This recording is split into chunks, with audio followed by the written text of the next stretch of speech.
Peace of Christ to all. In this video we will show you why Muslims cannot be trusted. Muslims, they make videos, and I never saw people of dishonesty as those who call themselves Muslims. But there's nothing strange in this. This is a religion who allowed people even to take false oath by the name of their God Allah, lying as long they are doing it for what it's called right purpose, or their intention is something different.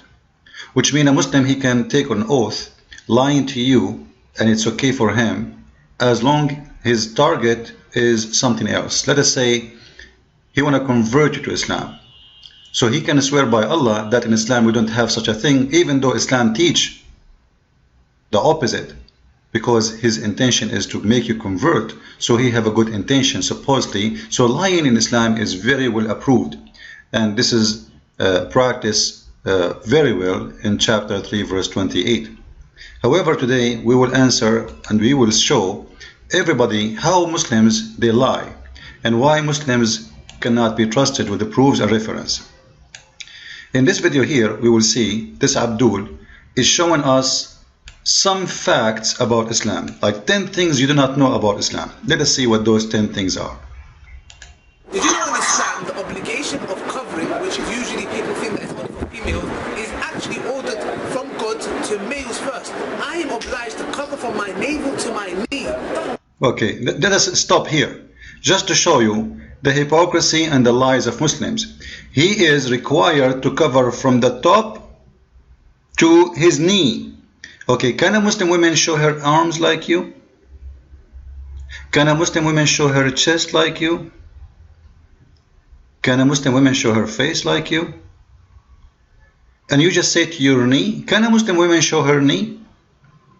So don't tell me that this is obligation for everybody. Islam discriminates the women. You put it inside the garbage bag and you locked her out. And not only this, Muslims right now are asking to make the women wear one eye burqa. 2 eyes is too much. So stop lying to people and say this is obligation for everybody. If it's for everybody, it should be equally, should not be different. Are you forced to wear a burqa? You are wearing jeans. Can a Muslim woman wear jeans like you? So this is how they lie to you. Women, they are treated in Islam like dogs. Do you know that in Islam that the man, he can beat his wife? Can the wife beat her husband? No. Do you know that the man, he can divorce his wife by saying one word? Do you know that the man, he can jail his wife? Do you know that the man, he is the one who is supreme in control of women? If a woman, she called the police for him, they can do nothing about it? What a bunch of liars. Second lie. Let us continue. What is the second lie? My navel to my knee. Did you know, as a Muslim, if you harm a non-Muslim in an Islamic state, it's as if you have harmed the messenger, peace be upon him. Amazing. If you harm non-Muslim, it's the same as if you harm the messenger. Question, how many non-Muslims your prophet killed? How many your prophet he killed of the non-Muslims? But because we don't like to make speeches, let us go to the Quran and expose the liars. This is chapter 9 verse 29. It says, it's a duty for a Muslim to fight those who do not believe in Allah. Now he said in Islamic state, which means after they fight you, after they finish with this verse, he is not allowed to harm you. I will show you that this is a lie. However, before the Muslims to establish Islamic state, what they need to do, they need to attack your country, take you down, cut your head, slave your women, take you as a slave for sex, take your money, take everything you own as a booty. And then whatever left over of you, if you agree to pay jizya, you don't want to convert to Islam from the people of the book, and if they accept that too, because after they go in war with you, the jizya is not a chance. The jizya is a chance before they go for war. So if you refuse to pay jizya, then they go for war, and then all your women will be slaves. And look what the Quran says. This is all the translation you like to see. You know, choose the one you like. However, in Arabic it says that those who they are from the people of the book, you have to fight them until they pay the jizya and yadin wa hum saghirun, until you beat them, you conquer them, and you treat them by making them, forcing them to pay jizya with willing and submission and feel themselves subdued. What does that mean? It means you have no respect in the Islamic State. You are nothing. You are a piece of garbage. So look, they take your land. This is your land.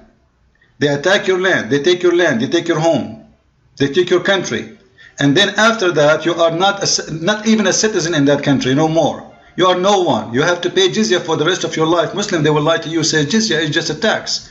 People will not pay tax with humiliation and being subdued and being called names. Now let us see what the Prophet of Islam, he said about paying jizya. If you go to the book of Ibn Kathir, which is one of the highest scholars ever in Islam, very well respected by all those Abduls we see in the video. Paying jizya is a sign of kufr and disgrace. It's what? Is a sign of kufr and disgrace, which means you are an infidel and you are disrespected. It's not because you are respected. This is not tax. Then he said, and this is because you did not choose to accept Islam. Then he said, in Islamic State, no one is allowed to harm non-Muslims. Is that true? Look what Muhammad he said about that. This is the Quran first, saying the following statement. You can read it yourself, that Muslims are not allowed to respect or even elevate the people of Zumma, which means the Christian and the Jews, to make them equal to Muslims or above them, which means the Christians and the Jews should be always down. They are not equal to the Islamic society. They are the lowest, and they should not be treated with respect. Always should be disgraced, always should be humiliated, we should be putting down. And then look what Muhammad he said, the Abdul in the video, he said that a Muslim is not allowed to harm non-Muslim in Islamic State. Is that true? This is the Prophet of Islam himself. Read with me. The Prophet said, so this is not me saying, alright?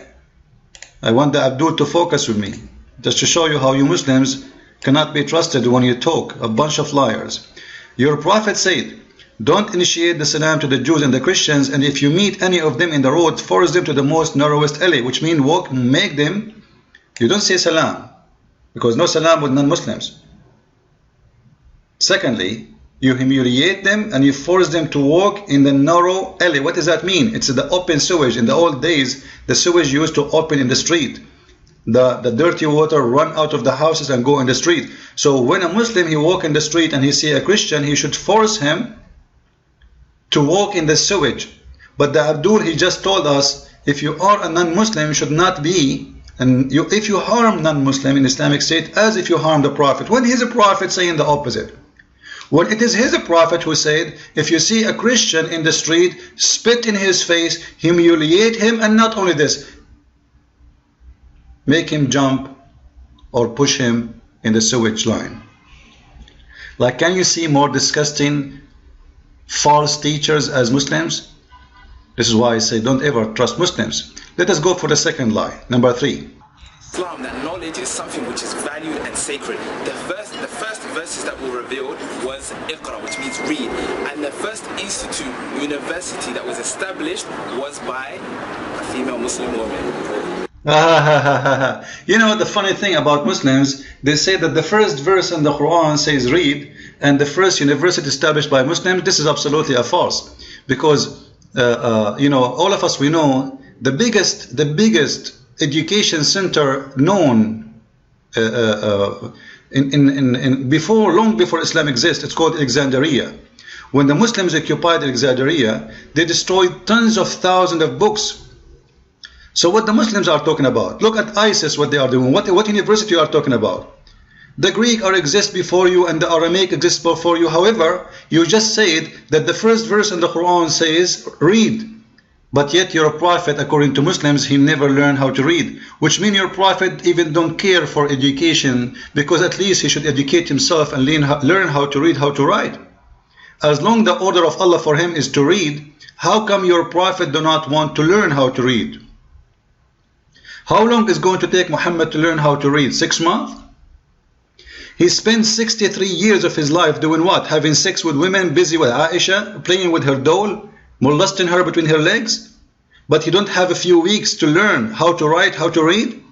So when a Muslim speak about education, let us see what education they are talking about. All the Muslims, the scientists they speak about, none of them actually is a Muslim. Most of those scientists, the Muslims, they are proud about, they are killed or tortured by Muslims, and in their time they were treated like criminals. As an example, Ibn Khaldun, he said the Arab, they were the savage people. The Arab Muslims, they were the savage people. When they attacked Spain, they used to conquer and destroy libraries and palaces and burn the books for cooking. Do what?